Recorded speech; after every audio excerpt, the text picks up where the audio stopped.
welcome to another episode of Some Random Thoughts. I am your host, Ryan Mulkowsky. On this episode, I have with me my special guest, Robbie Hurlocker. Robbie Hurlocker is a self-professed, confused agnostic, anti-capitalism leftist, Christian, mystic, cis-man, biromantic gray ace, fantasy fan, edge dancer, enneagram 2 wing 1, INFJ, Ravenclaw, anti-theobro lay theologian, dad, tap dancer, occasional poet, collector of labels. Together we discuss the importance of discovering the nuances of spirituality in our personal lives and amongst each other in society and culture. We talk about what spirituality can mean outside of religion and how it does not need to be confined to a supernatural, transcendent framework, though it can for many people. Robbie provides unique and timely insights on how spirituality transforms us and should make us better people, not bitter people. Thank you for listening and enjoy. All right, Robbie, welcome to Some Random Thoughts. Hey, Ryan, it's nice to be talking with you today.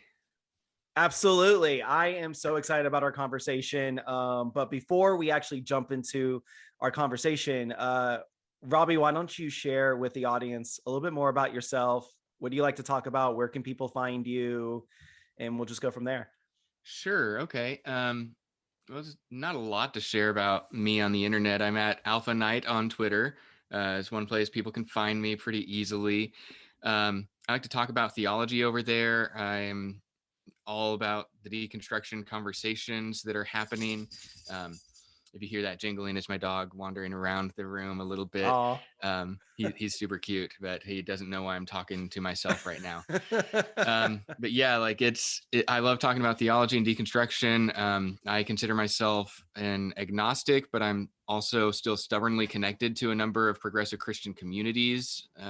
Okay. And so it's something that I am always engaging with in different ways and different communities. So I like talking about liberation theology and social justice and kind of engaging with the world in whatever way I can. I found that if I introduce myself as agnostic, then people make certain assumptions about myself that may or may not be correct. Right. But if I introduce myself as Christian, then they definitely make a lot of assumptions about me that are not correct, especially regarding politics or social issues or whatever. And so it's I'm kind of in this uniquely liminal space that I've suddenly found a lot more people happen to be in this liminal space of in between definitions.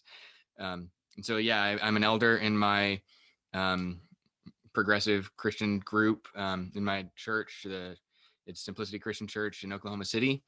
It's Christian Church, Disciples of Christ. Pretty non-dogmatic, progressive, believe what you want to believe, universalist community. But it's been really interesting to engage in that space after coming from being the son of an evangelical preacher man, the grandson of an evangelical preacher man, and the great-grandson of the woman that taught them both to quote a Bible verse for every answer to their problems. Wow. That's amazing. Well, thank you so much, Robbie, for sharing. We're going to have your information in the liner notes so people will be able to look you up easily. But let's for the audience, we're going to be talking about spirituality outside of religion. And the reason why I brought Robbie on to discuss this is because Robbie has a lot of unique insights about spirituality, both within kind of the Christian faith, but he also has a very expansive, inclusive view of spirituality as well. And like Robbie mentioned, he's agnostic. I'm agnostic technically too, but I also would identify myself as like an atheist humanist. Robbie just mentioned, likes the Christian label, but the Christian label can be fraught with issues. Agnostic, but people have their own perceptions of that. So we have some differences in our beliefs, but we also have a lot of commonalities, and that's really why I like connecting with people like Robbie and so many others that you've heard on the podcast and in past seasons, and who you're going to hear this coming season, because I really like these differences that we can kind of shake out together, right, as we discuss these very important topics. So, Robbie, why don't you tell me a little bit more about before we get into the topic, a little bit more about your background, because it sounds like, which I did not know, that you've had generations of evangelicals in your family, and specifically like evangelical preachers or Yeah. pastors or so Yeah. tell me more about that. Yeah. So I was born in the Churches of Christ, and that's my family's denominational background. Um, and when my parents were divorced pretty early on, we only had one Church of Christ in town. And so Okay. dad inherited the church, and mom had to start church hopping. And so I Oh, call my background Church of Christ Plus, because every other week I'd be visiting with mom, and she'd be in a Baptist church one week, a Nazarene church another week. Like she jumped around between a lot of Christian nationalist cults, honestly, but a lot of different wow. denominational Okay. backgrounds as well before she even landed in those places. So I kind of grew up with a very ecumenical understanding of Christianity, but it was all within evangelical expressions of Christianity. And so I thought I was a Okay. lot more ecumenical than I was. But when I Yeah. finally went to college, um, because I had so many preachers in my family and it was something that I could engage with pretty easily, I went to Oklahoma Christian University and got my biblical studies degree. Mm-hmm. Did a lot of youth ministry for a while, and youth ministry internships within the Churches of Christ, and then just kind of got tired of being the token progressive within conservative spaces, because I started to fall in love with queer people and started to engage with some minorities who were being oppressed by a lot of the supremacy language in my own Christian churches and denominations. And so um, eventually I kind of got pushed out of one evangelical church for advocating gender equality and retweeting Mm, Rachel Held Evans, because they mm, thought that was going to, if they were putting me forward as a preacher or as a teacher in their youth group, then youth kids might find me and then suddenly start asking questions like, oh, Robbie doesn't agree with our pastors about gender. Maybe I don't have to agree with our pastors about gender. And mm-hmm. then they Right. thought that this would start a deconstruction snowball of them no longer being Christians anymore, because suddenly they've heard a perspective other than their own, even if it's from someone that is still stubbornly Christian to whatever degree, still accepting some of that label. So I've come from evangelical spaces and from conservative church groups, but I've kind of gotten to the point where I used to consider myself I used to use the language of the Reformation, where I looked at the difference between Martin Luther and Erasmus of Rotterdam. And Martin Luther disagreed with the Pope, and so he started Yep. off a new church movement, and there's a lot more complications to that. But Erasmus kind of stuck around for a while, and early on, Martin Luther reached out to Erasmus and said, "Hey, why don't you join me in this protesting movement of Christianity, of starting a new group and being Christians on this other group?" And Yeah. while they already had some disagreements with the Pope, both of them, Erasmus said, how can I change the church from the outside of her? I'm going to change the church from within the church. And then Martin Luther started arguing a lot back and forth with Erasmus, but Yeah. eventually a lot of Erasmus's concerns were addressed a couple generations later in the church. And so I thought of myself for a long time as the Erasmus who stuck it out, who was willing to Mm, stay in the church communities in order to yeah. change the church communities. I thought that if the churches are actively um, if the kids that I love in these church youth spaces are only ever hearing from people that say queer folks are going to hell, then they're going to be missing out. So I need to be a voice of love to them in these spaces. And eventually it just became really exhausting to fill that like progressive token place within a church like that. And Mm-hmm. so I kind of like through a number of issues, a number of reasons, stepped out of that. And I never expected to find myself back in a Christian leadership type of space until I just found these progressive Christians at Simplicity Church. And it just, we clicked, we connected, and I found them doing a lot of social justice issues and kind of changed my connection point again to where I was able to still consider myself Christian, because I talk about God in these Jesus-y language and vocabularies sometimes, not always. But it's like, that's my Christian tradition. That's my background. I've inherited these Jesus stories. And so Right. sometimes I'm going to talk about the divine, about spirit, about God, God's self, whatever we talk about when we talk about spirituality. I'm going to sometimes use language of God. I'm going to sometimes use language of my own Christian tradition, even if I don't necessarily think that this personified being articulated within fundamentalist versions of Christianity is the one thing that people can talk about when they talk about God. So maybe I'm a backslider. Maybe I'm like trying to straddle both sides of a fence. But I think that ultimately now for me, I want to learn from every tradition, every mystic spiritual tradition, especially that is trying to wrestle with what is real. I think that my traditions, and I know I'm rambling about it a bit, but my traditions usually started with theology that you would memorize, and then you'd go look for a spiritual experience to fit into your theological box.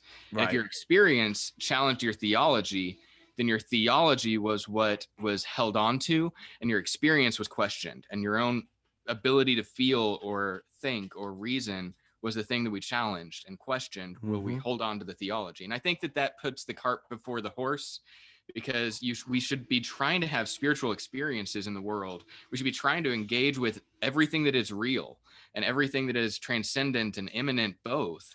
And in the midst of that, try to create theology, which is just a way of explaining like explaining what we believe about the divine, or explaining our experience with the divine. So I'm like, I would rather be a part of a tradition that is encouraging people to get interconnected with one another, with all of nature, with the cosmos, find that interconnectedness, which I would say is a piece of spirituality.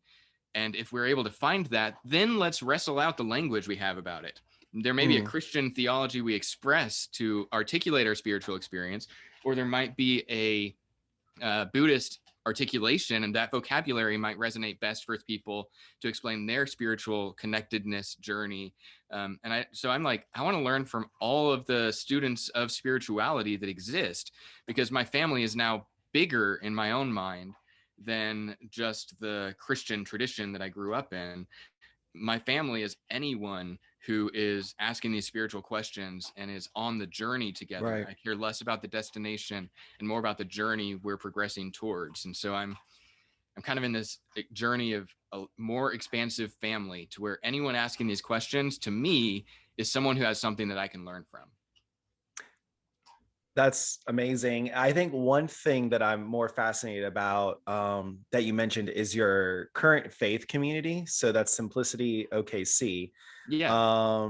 Tell me about the nuances of that community, because I think one of the things that I struggled with, no matter what kind of space it was, whether it was an evangelical space or a conservative space, which is the spaces that I were in most of my Christianity. So really quick, I'm not going to talk about my story because you can go back and listen to my story on the podcast, but came from an independent fundamentalist Baptist vein to a Southern Baptist vein, which is conservative evangelical, moved out of that into like mainline denominations, but on the more conservative side of mainline, right? And then kind of went into a progressive Christian space in the United Methodist Church, which my wife and family are still connected to, and I'm somewhat loosely connected to.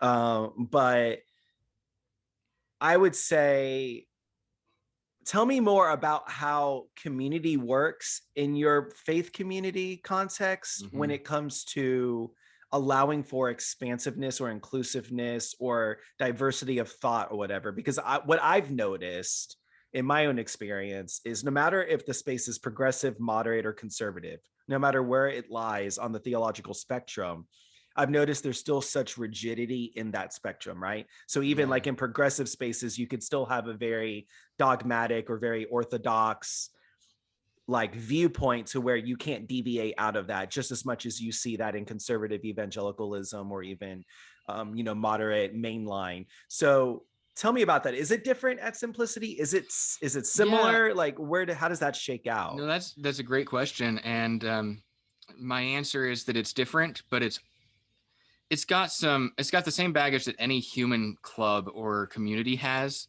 that there are people still struggling with how can we be a Christian community if we don't go out there and knock on doors for Christians, like to spread the gospel and evangelize. And so like there's Right. still people that are wrestling with that notion that we talk about of how proselytizing is a form of violence, saying that you have to become like me in order to be okay.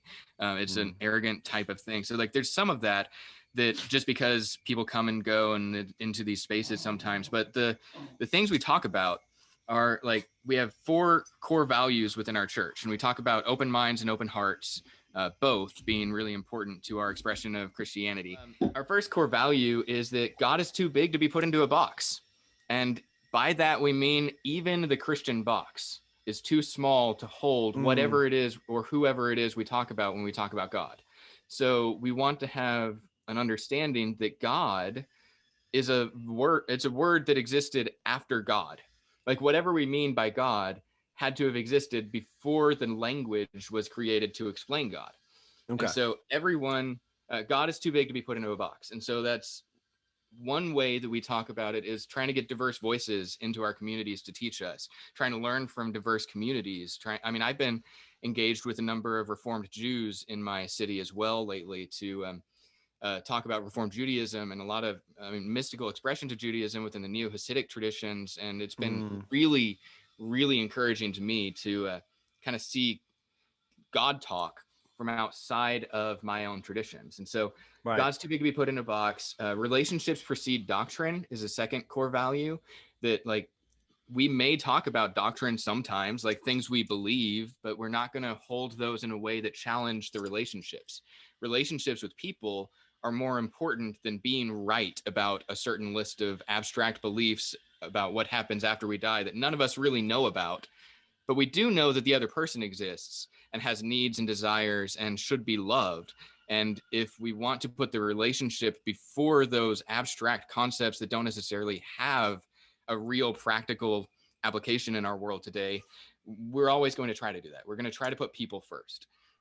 Then like the third core value is everyone can, meaning that we don't want to just be a welcoming church that allows anyone to sit in the pews. We want to be a church where whatever the highest position is can be held by a gay man or a queer woman or a trans person or anyone at all can be in our leadership position, and not only tolerated but celebrated. So we are part of a community that like we've held parties for whenever some of our trans people have been able to correctly identify their gender on their driver's license, which has been a really hard, complicated process for a lot of them. And so when they're finally able to confirm their gender on their license, it's just something to celebrate. It's not easy for them all the time. So like we are a community where we try to get everybody involved. We have a presence at Pride. We are with a few churches in town that are open and affirming, and we hold like a queer worship night every now and then. I mean, before COVID, it was more common. COVID has honestly transformed a lot of what community looks like. Like our church is even virtual this month because of a surge in the Omicron stuff. And when this is being recorded, we're at the point of being very careful, and like that's a part for us of putting people first, is just because we won't let our need to have a building or a brand get in the way of serving people and doing what's right for them. So, I mean, that's kind of just a starting point for us.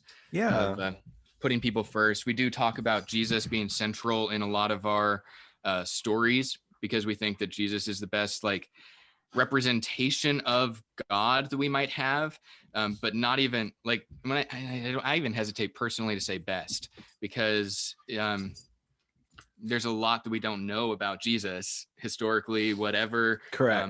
And so I want to say that, yes, Jesus is my God figure a lot of the times, but I also don't think that Jesus is the whole God picture, because God's still growing. God's still here. God's still like a piece of what we can discover and experience together. And there is God beyond the Jesus communities.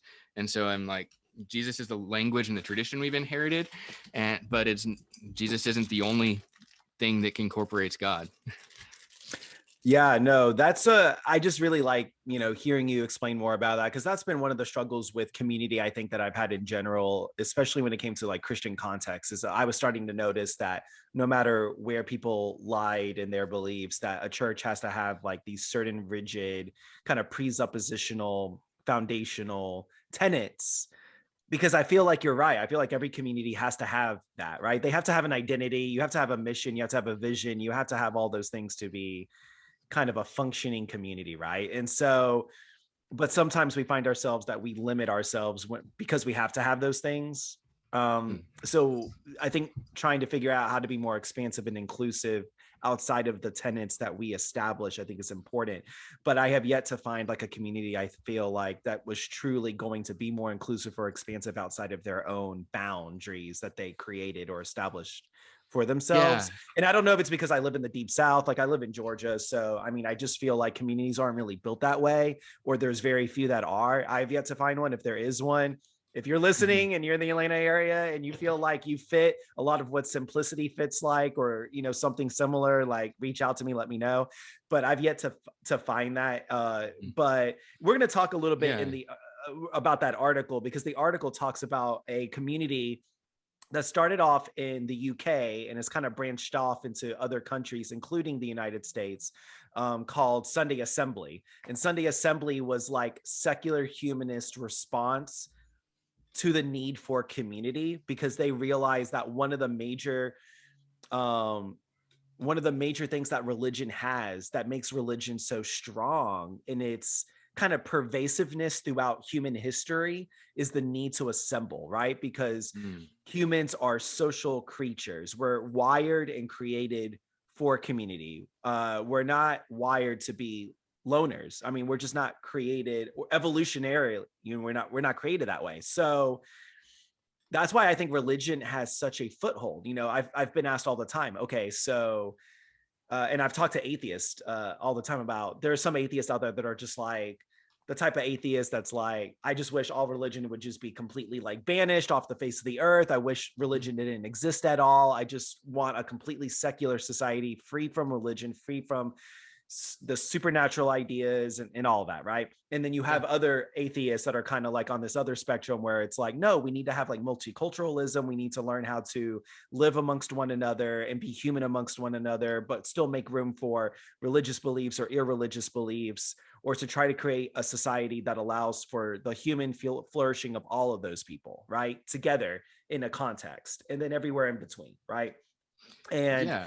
I mean, I'm going to have people on the podcast that are more staunchly anti-theist and have Mhm. those viewpoints. And then I'm going to have people that are more multicultural. And I kind of lean more toward the multicultural lens of that perspective. But what do you think about the need for community? And like, what did you feel about community outside of like religion? Like, do you feel like community can still thrive outside of a religious context, or still have some spiritual identity without maybe supernaturalistic beliefs or religious beliefs? Absolutely. I think that you're right that humans are just, whether we say it's because of evolution or say it's because of design or whatever, Mm, like we have right. a social element of our humanity that we've experienced. And so to deny that is to not be as fully human, I think, as we could possibly be.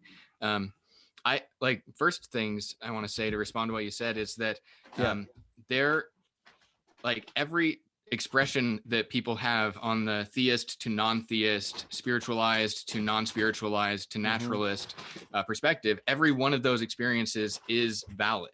And to Mm. me is like one of my favorite atheists that I've followed for years is Anthony Magnabosco on Twitter, or on Mm-hmm. Twitter and on YouTube, where he Yep. does the street Right. epistemology Street stuff. epistemology. Yep. Yeah, Right. and I'm sorry, I'm trying to get my dog out of something weird, but uh, I've heard several times where he will kind of ask people, engage with them, saying, "Do you want to believe more true things than false things?"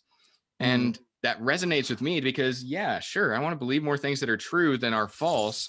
And because of that, I have to kind of question why I believe certain things and where the beliefs come from. Anthony does talk about that a lot in street epistemology. Another atheist that I followed was Matt Dillahunty, and Matt Dillahunty would always bring that up constantly, which is like, I want to believe as many true things as possible, as few false things as possible, and I want truth to be able to be in correspondence to reality, or I think he says comport to reality, which is the same thing. You know, that you want to have reality match up with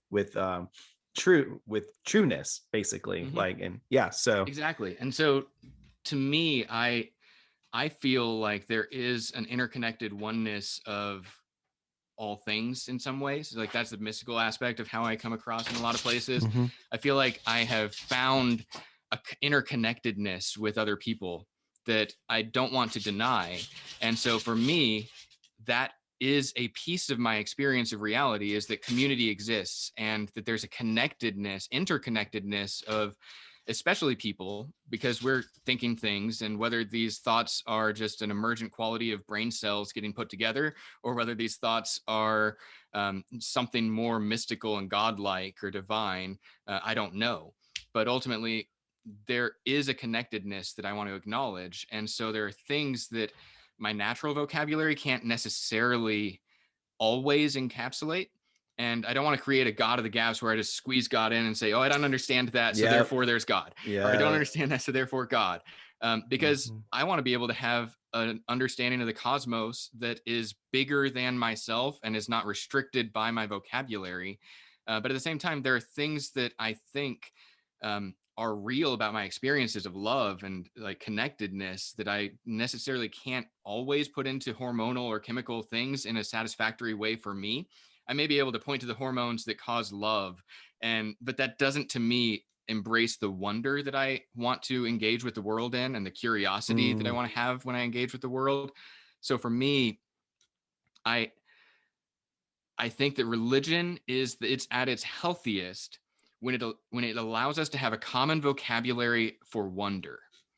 When there's a common vocabulary for being curious and for engaging with the world and for seeing that, hey, there's something that you see that I don't see, and let's learn together. There's something I've experienced that you may not have experienced. Let's learn together. Let's see these different sides of the elephant and talk to one another and try to get a bigger picture, because all of us are experiencing something real. To whatever extent, all of us are experiencing something real, and we're trying to put words to it. We try to explain it in this vocabulary or that. And when religion is healthiest, it's giving us a shared vocabulary that sometimes, with as many people as possible or as are willing to engage with that language, we're able to engage with curiosity and and wonder without ending it. When religion is at its least healthy, therefore, it is when it's allowing people to have absolute certainty instead of wonder, because certainty is the end of wonder to me. You can't be certain about everything and also curious about the universe so that you can learn and grow and expand. And so I want to engage with the world in a curious way, which allows me to kind of have a conversation with religion, and not just my own Christian tradition, but also with a lot of Eastern traditions and a lot of mystical traditions, and engage with the world in a way that says, hey, the thing you're talking about when you talk about God has some real connection to me. So let's engage with that. Let's see what it means when we have this like emotional thing we're caught up in, or this spiritual thing we're caught up in, and kind of engage with it. To where one of the least healthy expressions of religion to me is the fundamentalist us-them paradigm. Like you were talking about community, and that's, to me, one of the least healthy ways to like create community is by demonizing another. Like a lot of people, a lot of religious communities, and this is where some of the most harm is done, in my opinion, is by demonizing the outsiders. They say, we are the standard. We have figured it out. And the born again evangelical narrative plays into this a lot, where it's, I once was lost and now I'm found. I once was blind, but now I see. I was what you are, and now I'm this. So if you just became more like me, you would be okay too. And that way of viewing groupiness is it's so arrogant, and it's so rigid that once you have become that thing that the evangelical accepts, you now can't start questioning again. You can't be a seeker. You can't be a questioner. You can't be exploring curiously other religious expressions or other spiritual communities, because you've accepted the state that is now saved. And if you question anything else, you're backsliding out of that community. So communities, to me, have to engage with one another even to where we can have a fluid boundary, because my understanding of my human family, and I want to even say I want to incorporate post-human or extra human things, because whatever God exists or whatever universe kicked me out also gave us cows, also gave us grass, also gave us trees. And so when I'm thinking of spirituality, I'm engaging not just with my tradition, but I'm trying to find my place in the whole cosmos. And that has to have a more expansive version of family, a larger community and conversation than just, oh, how does my Christian theology get experienced or whatever. So like I want to have a group thought that says wherever I've drawn the boundaries about where I am, there is God beyond that boundary. I mean, even a bunch of the Jesus stories are whatever boundary you've drawn around to keep the sinners out, or to keep the Samaritans out, or to keep whatever community out, or the women out. You have drawn this boundary, and God identifies with the person on the margin. God is always identifying with the marginalized and the oppressed voices rather than the privileged oppressors. And so I like the Jesus-y language of like taking the proud down from their thrones and bringing the humble up from the places where they've been oppressed. And I think that both of those things are an expression of justice, and it comes down to it a lot. But like for me, community has this like problematic trend to demonize the other. And that is where communities can become really harmful, because communities should be encouraging something about yourself. So you can, because we're all seeking identity, and in one of the easiest places to find it is in community. But if we're finding identity at the cost of other human people, then we're missing out on something that they could teach us. Absolutely. Yeah. What I like to say, I think I've meant to tweet this and I never did, but I'll talk about it here. So my belief about spiritual community is that it should be two things. It should be inclusive and expansive. And you already hit on both of those things. So I would agree with you, because if your spirituality or your spiritual community and specifically is inclusive, but not expansive, then that can cause harm, right? Because then you're limiting the expression of spirituality down to a certain microcosm of what spirituality really looks like in the world.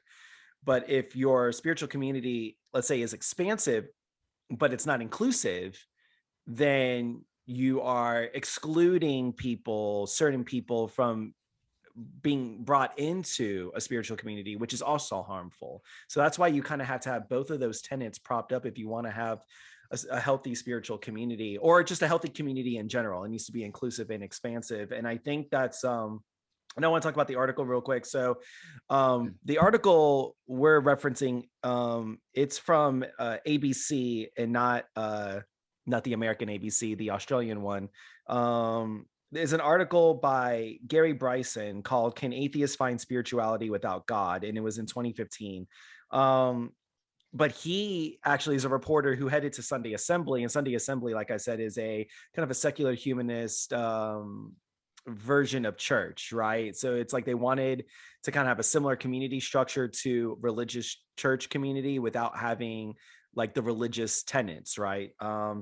And I think what's great about the author is he talks about, and you can read the article, so I won't go over all of it. He talks about how, he was an atheist from like teenage years up, and he said that he always wondered if kind of the new atheism, which is kind of like if you think about Dawkins, or you think about Daniel Dennett, or you think about Christopher Hitchens, Sam Harris, they were considered like these new atheists, which tended to be anti-theist, tended to be very anti-religion, kind of atheism, right? Which is what a lot of people ascribe atheism to be in general, which it's not. And so Gary, the author, was exploring okay, well, what can atheism look like that's not so anti-theist, right? But it's more like we're creating community, we're having similar rituals that religious faith communities have, like, you know, singing songs and having a message, and things like that.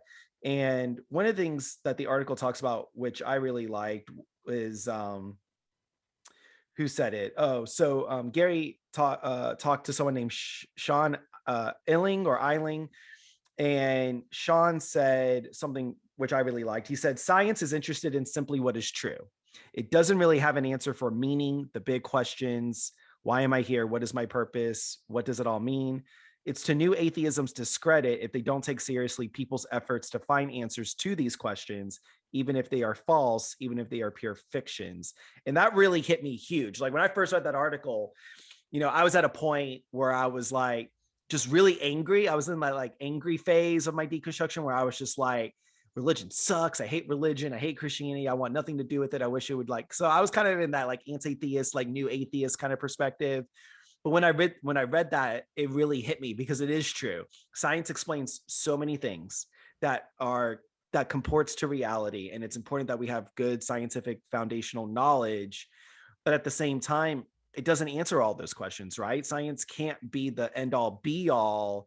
And so whenever I came to that conclusion that I need to expand my worldview in kind of my reconstruction and trying to figure out what I believe, that's when things really started taking off for me. And that's when I really started engaging with like religious people again and started engaging with religion in general and having these conversations and being open to other people's perspectives outside of my own and really engaging more with like philosophy and psychology and social sciences that I think can better answer those questions than science can, right?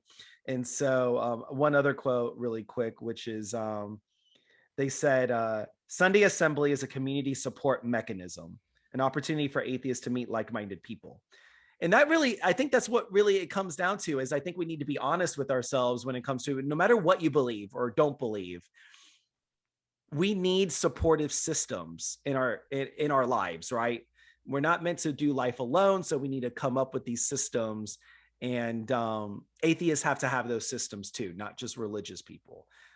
We need to have supportive systems like that as well. And the article is a great article, so I would just encourage you to go read the whole thing. I'll put it in the show notes so you can click on it and have easy access to it. But you said this, Robbie, which I appreciate. You said in the article, it says, "It seems to me that all of us, believers and unbelievers, are searching for the same thing. Some call it God, some call it truth, some call it science, some call it a mystery. I'm spiritual because I'm moved by the wonders of the universe and because I find mystery in nature and in art and music. I'm not just a believer, but maybe one out of two is good enough." And so that's kind of where I fall, Robbie, is like, oh, you know, I wouldn't call myself a believer, but I would call myself someone who is more open to wonder, into mystery, into trying to figure out what is my meaning, what is my purpose, what's the purpose of my life, what can I do to live the most full life possible, and to be the best human possible to myself and to other humans, and to make Yeah. this world truly better. And so I think if we're honest with ourselves, I'm going to say something kind of like, you know, maybe risky, especially to my atheist and agnostic friends, but if we're honest with ourselves, we all are spiritual.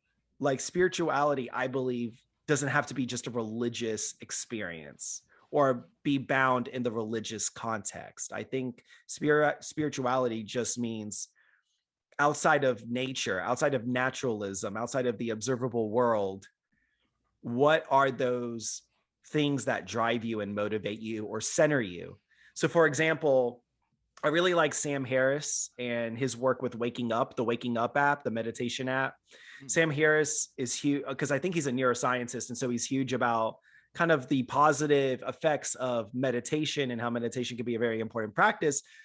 What I like to say is, yeah, meditation for me is a good replacement for prayer because I wouldn't consider myself a praying person anymore because I'm not religious or, you know, I'm not religious, but in my spirituality, I find meditation to be helpful, but prayer is helpful for a lot of people, whether they truly believe the prayer is going to some transcendent being up in the sky, or they believe that maybe it doesn't do anything, but it helps me calm down, or it helps me like release stress or anxiety or worry or Yeah. whatever it is that I'm dealing with.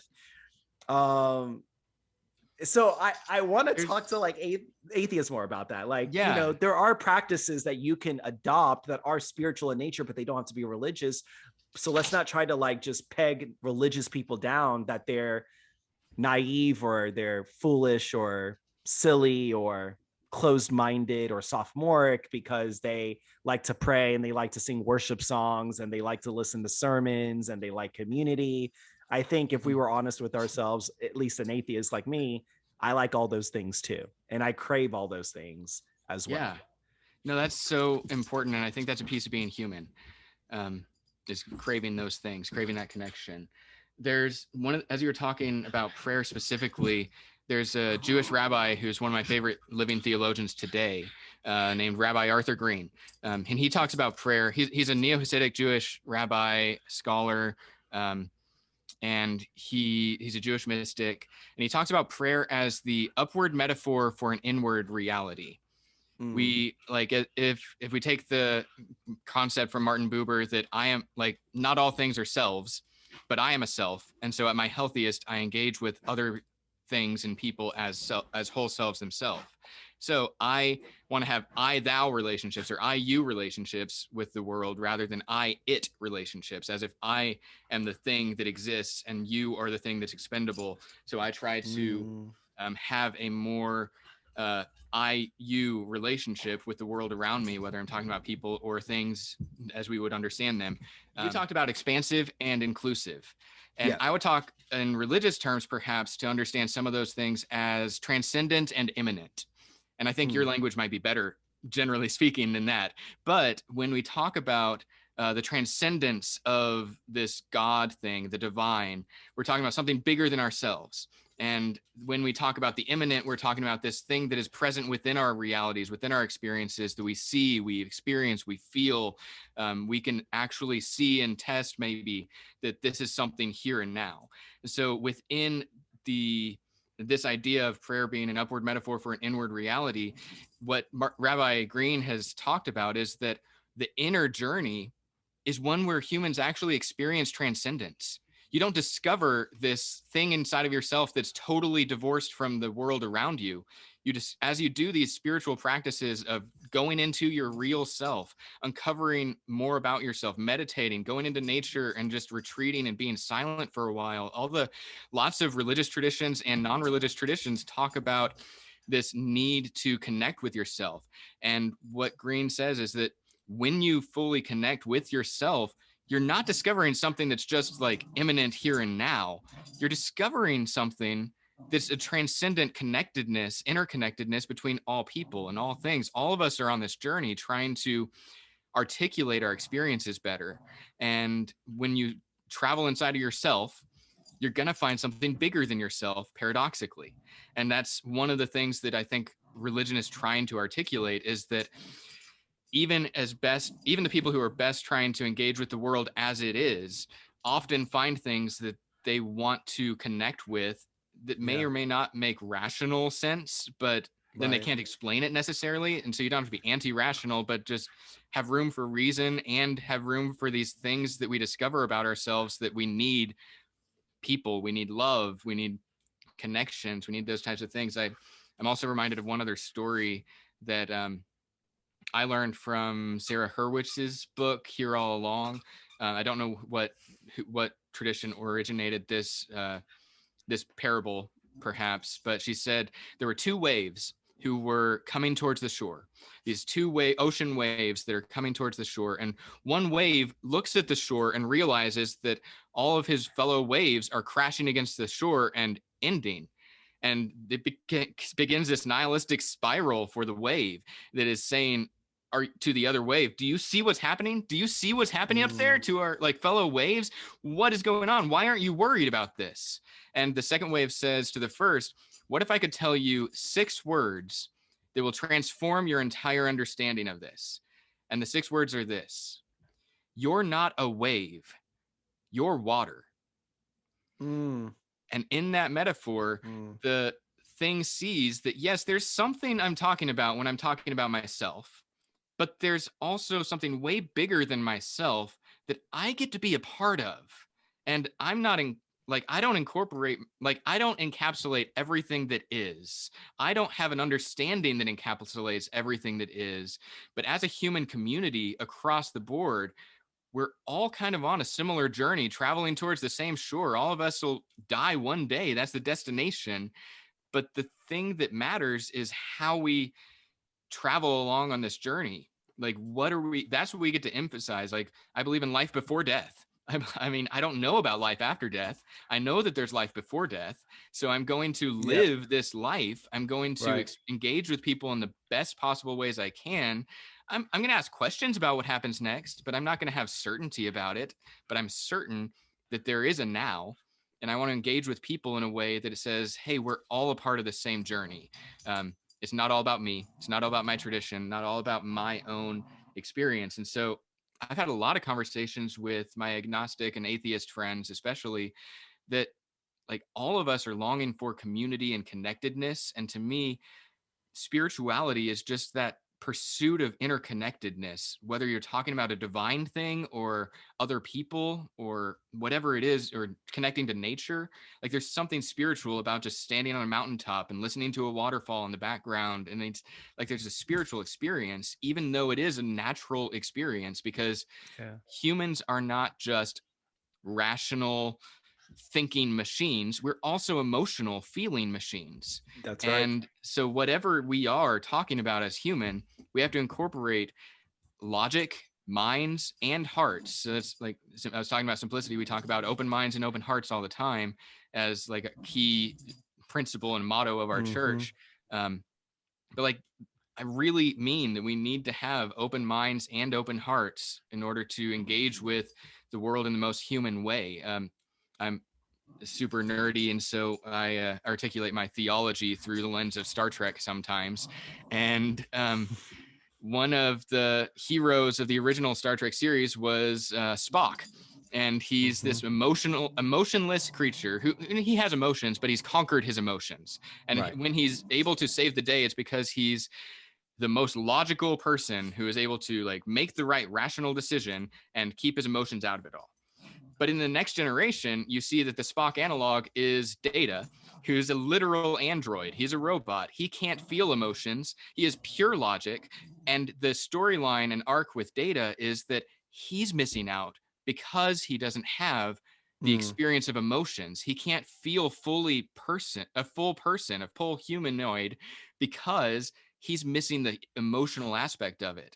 So you see both of those experiences within Star Trek of like, I'm fully logical and I've conquered my emotions and so I'm good. Or I am fully logical and I'm missing out on emotions, because there's a piece of being a person that requires having feelings and engaging with those emotions in an emotional way. So my own spiritual journey has been about opening up my mind to what is reasonable and rational and scientific perhaps and natural, but also making space for the emotional and for the things that are part of my own human experience that are not just articulated through the lens of logic.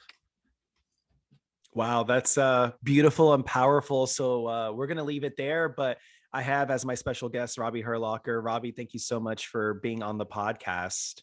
Really enjoyed our conversation and your insights, and it just gives me a lot to ponder, a lot to think about as I grow in my own spirituality. So thank you so much. Well, thanks, Ryan. I always appreciate our conversations, and I appreciate you making me time for me today. Absolutely. Thank you so much for listening to Some Random Thoughts. You can find the podcast in audio form wherever you get your podcast, and at anchor.fm/somerandomthoughts. You can find the podcast in video form on my YouTube at youtube.com/Ryan Mulkowsky. Connect with me on Twitter and Instagram at Ryan Mulkowsky, and on my website at www.ryanmulkowsky.com. That's RYANMULKOWSKY.com.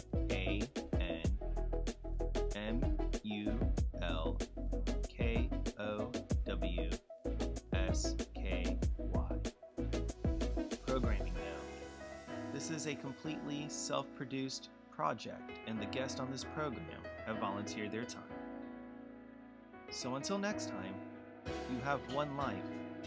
Make the most of it.